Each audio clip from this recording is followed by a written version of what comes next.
বাংলাদেশ পরমাণু শক্তি কমিশনে বিশাল একটি নিয়োগ বিজ্ঞপ্তি প্রকাশিত হয়েছে। নিয়োগ বিজ্ঞপ্তির ১ নং পদ সাব অ্যাসিস্ট্যান্ট ইঞ্জিনিয়ার, বেতন গ্রেড ১০ম, বয়সসীমা ৩২ বছর, পদ সংখ্যা ২৮টি, সিভিল ১২টি, মেকানিক্যাল ৩টি, ইলেকট্রিক্যাল ১৩টি। শিক্ষাগত যোগ্যতা এসএসসি বা এইচএসসিতে ভালো ফলাফল সহ সিভিল, মেকানিক্যাল অথবা ইলেকট্রিক্যাল ইঞ্জিনিয়ারিংয়ে প্রথম শ্রেণীর ডিপ্লোমা অর্থাৎ ডিপ্লোমাতে 3.9 অ্যাবভ থাকতে হবে। ২ নং পদ টেকনিশিয়ান, বেতন গ্রেড ১৩, বয়সসীমা ৩২ বছর, পদ সংখ্যা 10টি। এখানেও কিন্তু ভালো একটি পদ। শিক্ষাগত যোগ্যতা এইচএসসি বিজ্ঞান অথবা সরকার অনুমোদিত কোনো প্রতিষ্ঠান হতে ন্যূনতম 6 মাসের টেট কোর্স সার্টিফিকেট সহ এসএসসি বিজ্ঞান।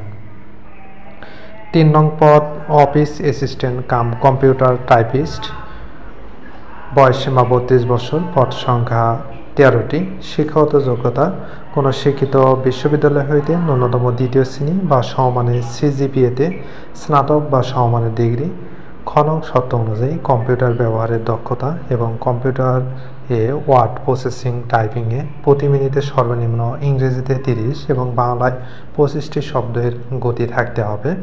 তবে এখানে বিভাগীয় প্রার্থী যারা রয়েছেন তাদের ক্ষেত্রে বয়সসীমা 40 বছর পর্যন্ত শিথিলযোগ্য।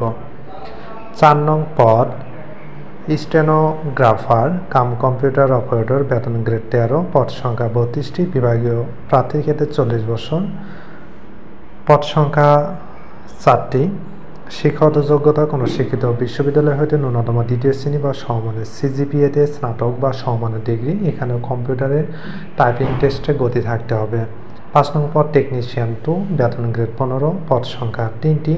শিক্ষাগত যোগ্যতা এইচএসসি বিজ্ঞান অথবা সরকার অনুমোদিত কোনো শিক্ষা প্রতিষ্ঠান হতে 6 মাসের টেট কোর্স সার্টিফিকেট সহ এইচএসসি বিজ্ঞান অথবা সরকার অনুমোদিত কোনো প্রতিষ্ঠান হতে ন্যূনতম 6 মাসের টেট কোর্স সার্টিফিকেট সহ সংশ্লিষ্ট কাজে 4 বছরের বাস্তব অভিজ্ঞতা থাকতে হবে।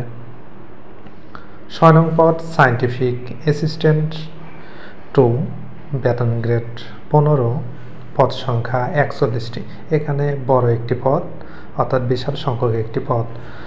শিক্ষাগত যোগ্যতা এইচএসসি বিজ্ঞান বা সরকার অনুমোদিত কোনো শিক্ষা প্রতিষ্ঠান হতে ন্যূনতম 6 মাসের টেট কোর্স সার্টিফিকেট সহ এসএসসি বিজ্ঞান। 7 নং পদ কম্পিউটার টাইপিস্ট কাম অফিস অ্যাসিস্ট্যান্ট, বেতন গ্রেড 15, পদ সংখ্যা 6টি, বয়সসীমা 32 বছর, বিভাগীয় প্রার্থী ক্ষেত্রে 40 বছর পর্যন্ত শিথিলযোগ্য।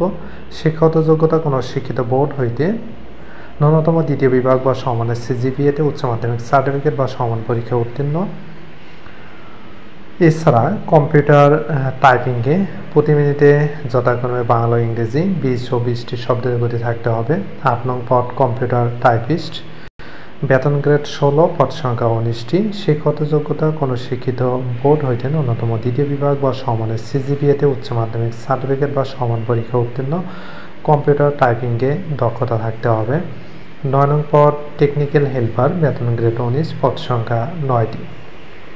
শিক্ষাগত যোগ্যতা এসএসসি বিজ্ঞান বা সরকার অনুমোদিত প্রতিষ্ঠান হতে টেট সার্টিফিকেট প্রাপ্ত। 10 নং পদ জেনারেল অ্যাটেন্ডেন্ট 2, বেতন গ্রেড 20, 4র্থ শ্রেণীর পদ, পদ সংখ্যা 27টি। শিক্ষাগত যোগ্যতা 8ম শ্রেণী পাস। 11 নং পদ সিকিউরিটি অ্যাটেন্ডেন্ট, বেতন গ্রেড 20, বয়সসীমা 35 বছর, অর্থাৎ এখানে 35 বছরেও কিন্তু আবেদন করতে পারবেন। শিক্ষাগত যোগ্যতা নিরাপত্তা কাজে অভিজ্ঞতা সম্পন্ন প্রতিরক্ষা বাহিনী হতে অবসরপ্রাপ্ত যদি হয়ে থাকেন তাহলে কিন্তু এখানে আবেদন করতে পারবেন। 12 নং পদ স্যানিটারি অ্যাটেন্ডেন্ট 2, বয়সসীমা 32 বছর, পদ সংখ্যা 5টি। শিক্ষাগত যোগ্যতা 8ম শ্রেণী পাস। প্রার্থীর বয়সসীমা কিন্তু 32 বছর এবং বিভাগীয় প্রার্থীর ক্ষেত্রে 40 বছর, সিকিউরিটি অ্যাটেন্ডেন্ট পদের ক্ষেত্রে 35 বছর পর্যন্ত আবেদন করতে পারবেন। তো ভিউয়ার্স, পরবর্তী ভিডিওতে এই পদগুলোর পদোন্নতির নীতিমালা সম্পর্কে আলোচনা করার চেষ্টা করব। আপনাদের আরও কিছু জানার থাকলে কমেন্ট করতে পারেন। ধন্যবাদ।